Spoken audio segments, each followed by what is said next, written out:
I like my fingers to stay attached to my body, so when I see people 3D printing these push sticks, I wonder if these are really a good idea or if they're an accident waiting to happen. So to answer that question, I think we need to put these 3D printed push sticks to the test. And just for fun, we're going to pit these up against my more traditional MDF version and compare safety, ergonomics, functionality, cost, and we'll also have a look at looks. So let's find out if a 3D printed push stick is really a good idea by testing these out, and we're even going to design and test our own version too to see how well they perform. So stick around. The other day, these push sticks were trending, and my first reaction when I saw them was that printing these is not a good idea. I've actually been tempted several times to design and make my own, but I've avoided it because 3D prints are not the same as an injection molded part, and there are some potential issues that can come up when printing something like this, like using the wrong print settings. Does the filament become brittle over time? Is there potential for people to print defective versions and try and use those? Should these have more walls or more dense infill or both? Is using slippery plastic a good idea? How much will printing these really cost? I'm going to try and answer as many of these questions as I can in this video. Let's first have a look at what are the features of a good push stick. Push stick reduces the likelihood of an accident by keeping your hands away from the blade. It reduces the amount of reaching. It allows the application of pressure down as well as pressure in to keep the piece of wood from coming away from the table and hitting you in the head. Push sticks should be available in both thin and also thick versions. They should allow good visibility to the workpiece and to the saw blade. There should be some way to store them, which is not on the table. It should feel comfortable in the hand with a good grip to prevent slippage.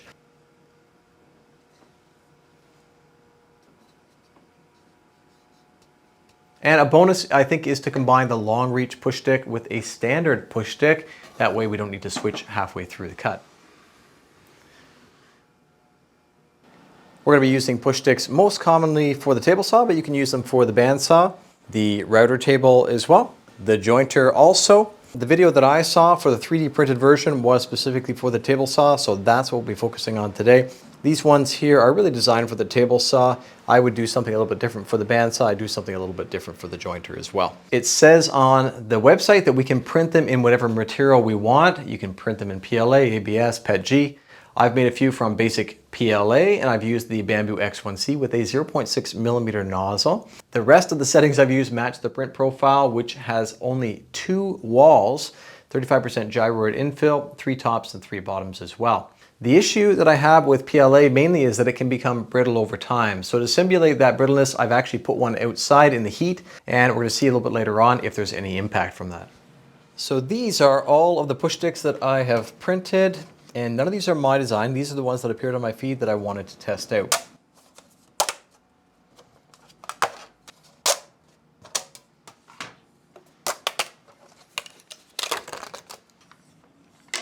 So these were made all by the exact same designer. This one has this bulbous area, which is kind of a more traditional design of a push stick. It does have some method of storage. When you're printing thin material, it does have a tendency to warp, but you can really just add a bit of heat and correct that warpage if you need to. This design for me is not very comfortable. I'm not sure how you guys feel. There's a lot of pressure here. This is not my favorite, I'm going to be honest with you. It does have the bird's mouth, so you've got the long reach push stick and the regular push stick as well. One thing about all of these designs is that it says they require supports, and even with supports you can see that it was not printing very well in this area.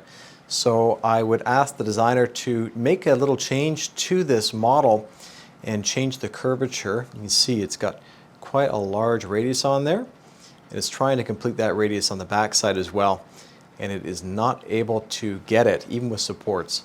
But overall, not particularly comfortable, but I do like some of the features that it has here. This one is much more comfortable.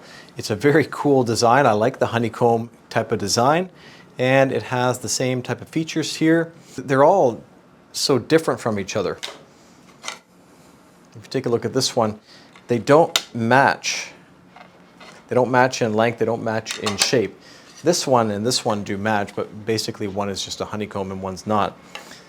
So I'm not sure what the deal is with that and what the purpose is of that, but literally every thing is different between them. So this one definitely is more comfortable. I like the fact that it's thicker. Even though I printed these with supports, it just was not able to complete this. And I have these strings just hanging out in the middle of nowhere. Feels quite strong. I do like this one. I think it's fairly well designed. Does feel comfortable in the hand. Not super good fit because it's still a little bit thin for my liking, but definitely better than the last one. So this one, just like the last one, feels pretty decent in the hand. My hand doesn't want to move around too much. The plastic is kind of slippery. It'd be nice to have some grip on there, but you know, the shape kind of prevents your hand from coming off, moving off. It's not too bad. This one, again, same issues. Even though it was printed with supports, we have these areas here that just did not do very well. And then we have this one, and right off the bat, the handle does not feel as comfortable as this one here. This is much better in the hand, much better to fit the contours of my hand anyways. This is the back saw, and the handle feels great on this one. Now sometimes you take this finger, your index finger, and you put it off to the side here. So in this case, the handle's actually too small really to fit all of my fingers comfortably.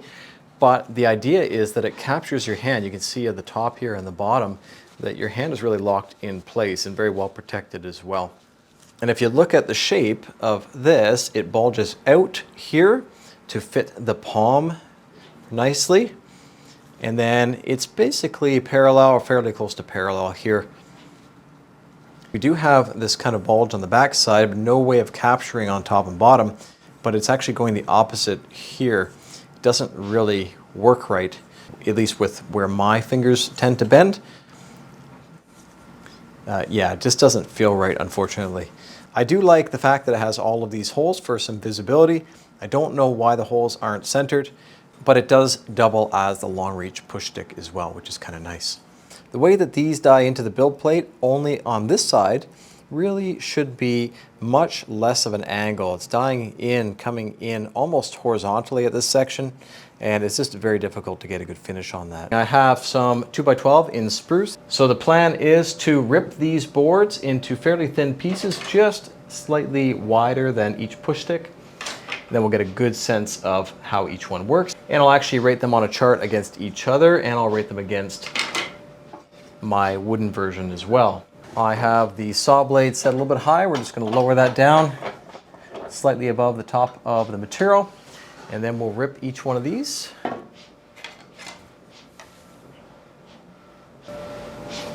Before we use any power tools, I want to take a moment to talk about shop safety. Be sure to read, understand, and follow all the safety rules that come with your power tools. Knowing how to use your power tools properly will greatly reduce the risk of personal injury. And there is no more important safety rule than to wear these safety glasses.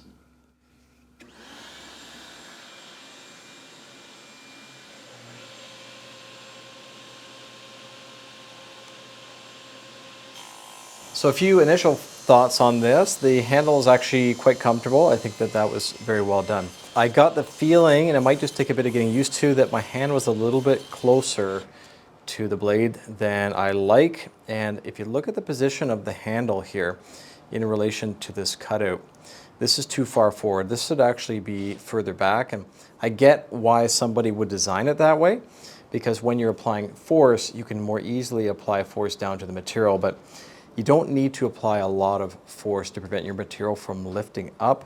The distance here is quite good. I found that the support distance here is not too bad. It could be a little bit longer. The angle here did not seem quite right, but that could just be based off of me and my height and the height of my table saw as well.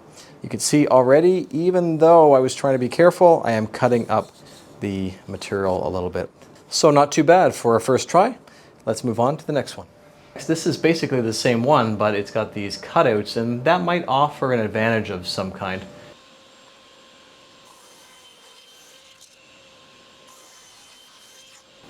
So it does feel quite sturdy, I will give it that. It doesn't really allow any more visibility because if you think about it, you're not looking at this from the side.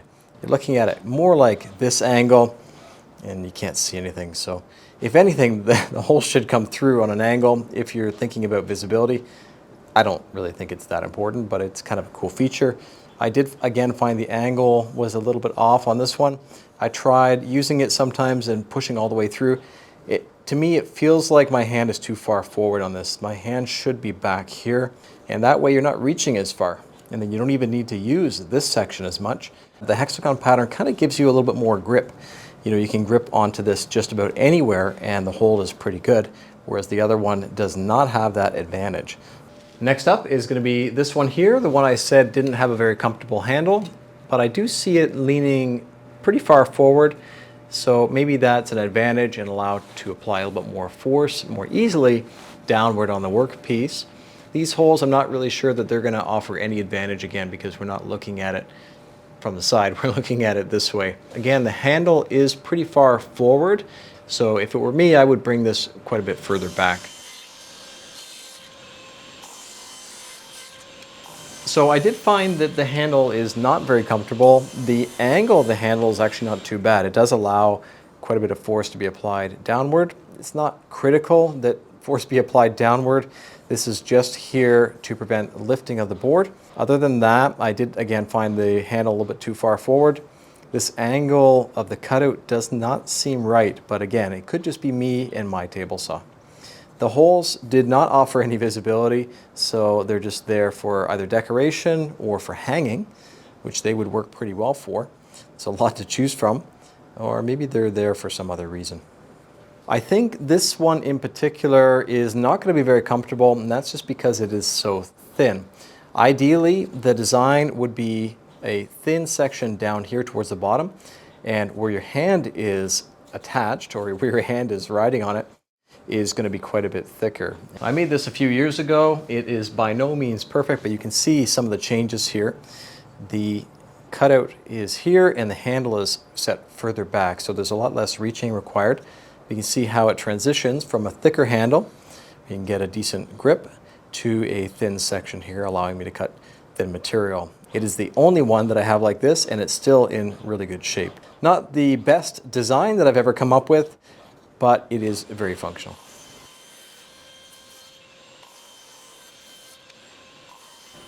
So it is not terrible. It definitely does the job. I, again, don't feel like the handle section is in the right position. It, again, should be further back. And maybe there's other reasons for that. Maybe that was done so that it was able to be printed on a smaller 3D printer. This basically fills up the entire bed on the X1C. The angle, again, even on this one, it's different than the other ones, but it doesn't seem like it's at the right angle again. That's for me, maybe not for everybody though. So what I was doing here to kind of compensate for how thin this is just applying less pressure and cutting the pieces a little bit slower. It'd be nice to see this a bit more bulbous, a bit larger, and a ball section at the top. That would be pretty cool as a different option. Overall, not too bad, and it is actually quite useful if you have really thin material. Even the one that I have isn't really thin enough for that, and it keeps your hand away from the blade, so it does do the job.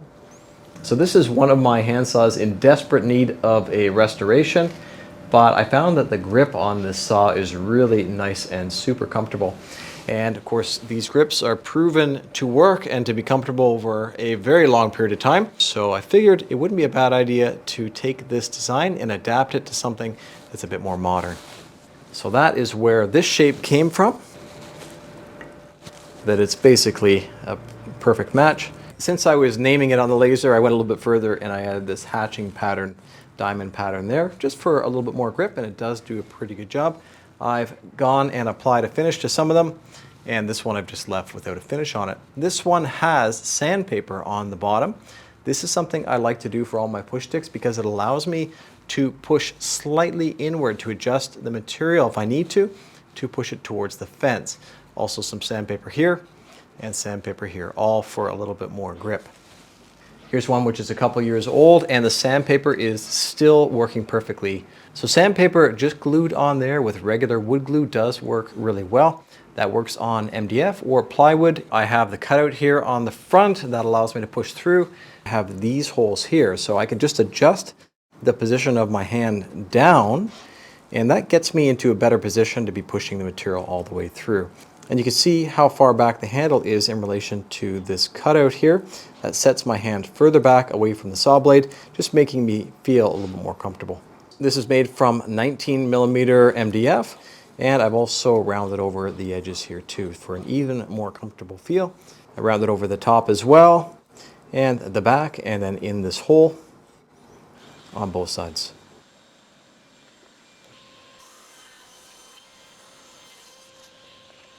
Pretty good result. I found the handle extremely comfortable. There's no potential for movement that I don't want, and I didn't feel like my hand was getting too close to the saw blade. This also has a magnet for storage.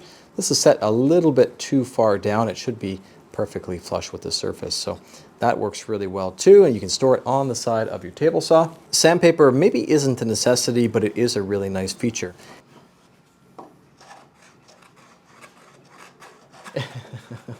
No grip at all. The natural thing for me is to move my hand down here, and that way I'm at the right position. You can see how that cutout works well, and my arm's not having to raise up too high like it was for the other ones. For this to fit properly, my hand, if I want to push it through, I either have to grip down here where it's slippery or raise my arm up. So if we're ripping material that's pretty thick, we're going to be ripping it to be fairly narrow, half an inch or so.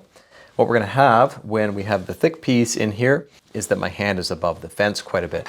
When we have thinner material, my hand is now riding up against the fence, and each fence is going to be a little bit different heights, some taller, some shorter. So in order to actually do this, what I would need to do is move my hand up to the top. So it's no longer comfortable and I don't really have a very good grip.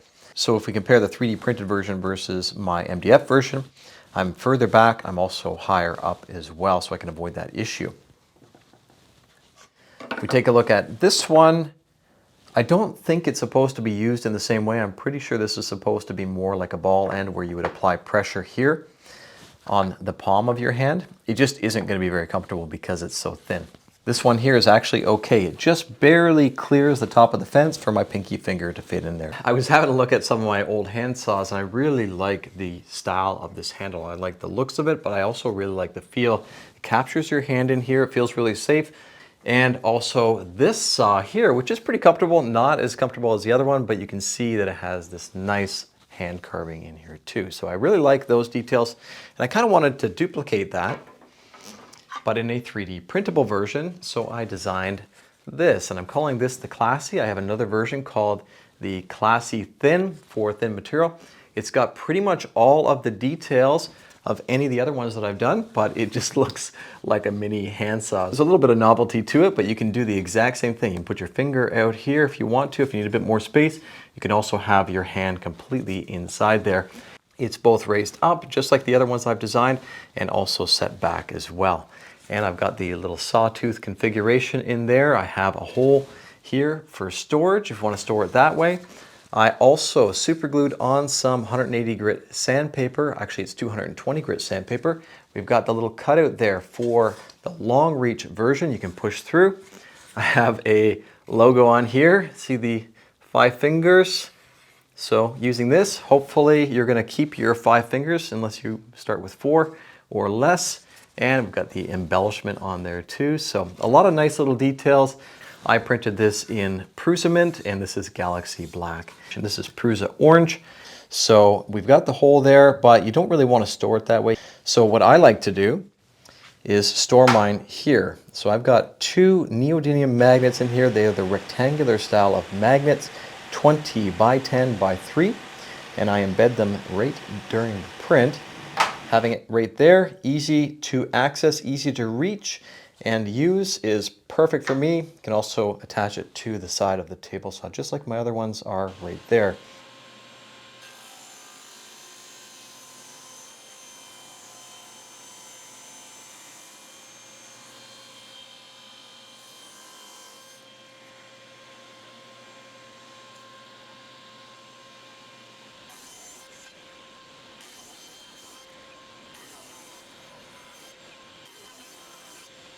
I already made a couple little adjustments. I added just a hair more curve to get rid of this sharp point here.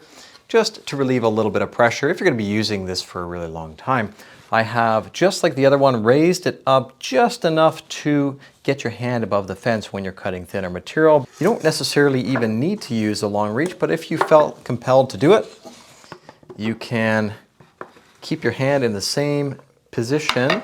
The angle of the cutout is intended to allow for that. And there's also one other nice feature too. I have the sandpaper wrapping right around there, so you can keep your hand well away from the saw blade and still pull your material back if you need to recut a piece. So that does help you, prevent you from getting your other hand close to the saw blade and having to pull that material back. You can just simply use this and move it around. That sandpaper does a great job. I'd recommend maybe 100 grit or 150 grit for this. I use something a little bit too fine, I think. I will be printing a thin, classy version as well, so I can keep that at my table saw too. This one is going to be available for free for download down there below if you want to print your own, and the thin version will be in there as well. I'm also going to create this one as a 3D printable file and do the exact same thing. We're going to have the thick version and we'll have a thin version as well. You will need a large enough printer to make them, like the Plus 4, the H2D, the Prusa XL, Creality K2, or the Creality K1 Max. I also highly recommend that you glue on some sandpaper using super glue, or save the mess and use some good sticky back sandpaper. And I will have some materials in the link below there as well if you want to look for those. Over time, these can become brittle. This one is printed from PLA. I've had it outside for a few days. One of the issues that does come up is that it actually will warp in the sun. Not that that's a big issue, but if you're printing it specifically for thin material and it ends up warping, it's not going to work very well for that thin material. And you can kind of see it there.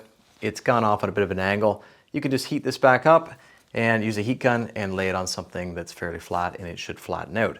But my bigger concern is actually the safety aspect of it. This is not completely solid.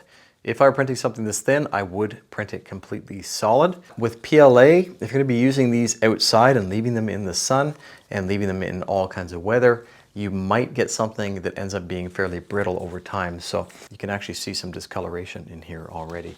So is this actually brittle, and is it actually safe to use? Actually doesn't feel that brittle.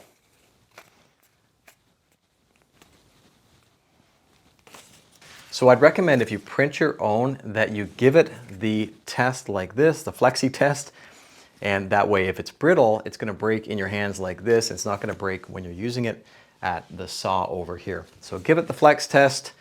If it passes the flex test, then you should be good, at least for that use. But I think maybe it's a better idea just to print from ABS, ASA, or PETG. So we had a few questions at the very beginning that I wanted to try and answer. Is it possible to print with the incorrect settings? And from what I can tell, these all come in using a 0.2 millimeter nozzle, and that's not right. It should be 0.4 millimeter minimum, 4 walls with 35% infill minimum.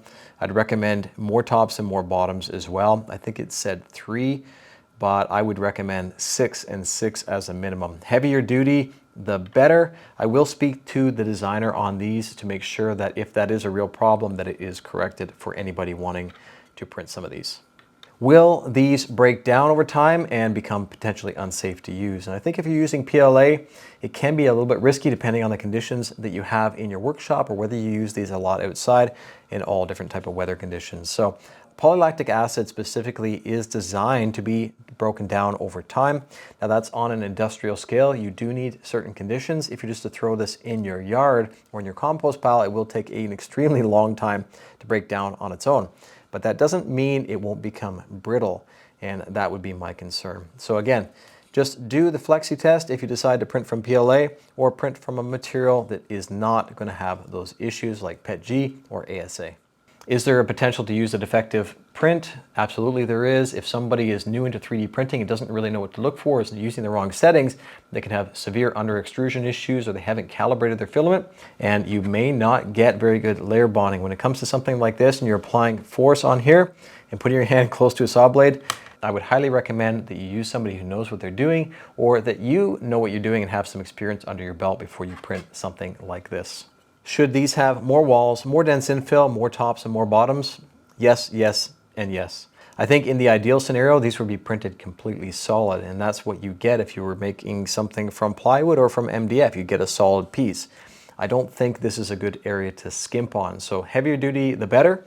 I have on my settings 6 walls, 6 tops and bottoms, and I also have 35% gyroid infill. On this one I used a 0.4 millimeter nozzle just for some of the detail, but I'd recommend 0.6 and up. And I have everything charted for comparison, so let's look at which ones did the best, which ones did the worst, and also the price or the cost for each of these as well.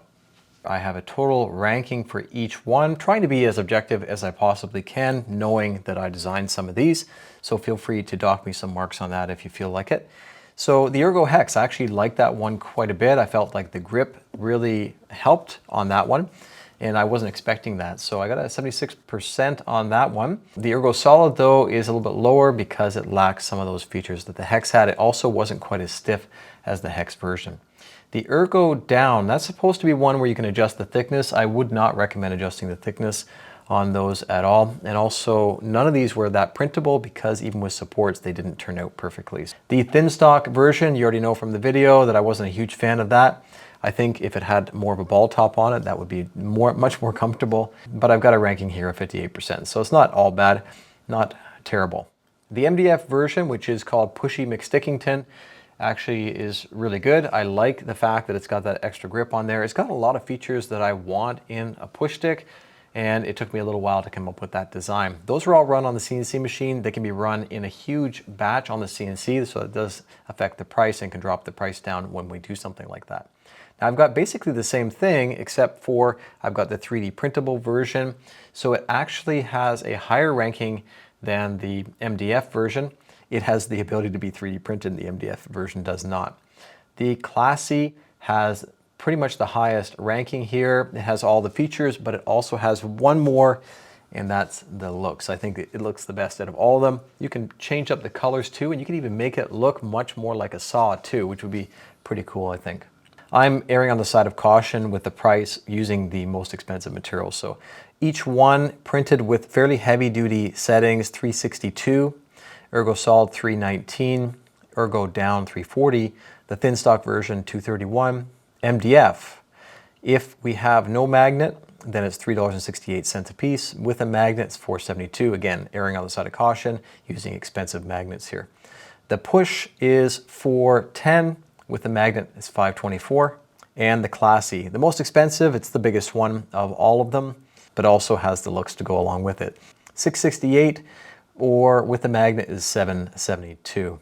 So here is our summary, adding it all up, and then here are the winners. Of course, I have the winners being the ones that I designed, but again, feel free to pick apart what I've done. And if you have some features you'd like to see or things you'd like changed in these models, let me know down there in the comments as well. I'm a woodworker by trade. It is my passion, my hobby, and it's been my career. And I've had my fair share of close calls as well, but that doesn't mean that I know everything. So share your thoughts in the comments whether you think the 3D printed version is a good idea or not, or if you think sticking to wood or buying one is a better option. So I'm pretty comfortable saying that these will definitely work well for the job. I just keep an eye on them over the long term to make sure that they don't become brittle. I wasn't sure at first whether these would be strong enough to take the abuse, but even the thin versions seem to be able to handle the load quite easily. Now, if you're enjoying this type of content, it would really help the channel if you'd hit that like button and subscribe as well. I have new and original videos out every single week, and thank you to each of my patrons for helping to make these videos possible as well. Take care, and I hope to see you on the next one.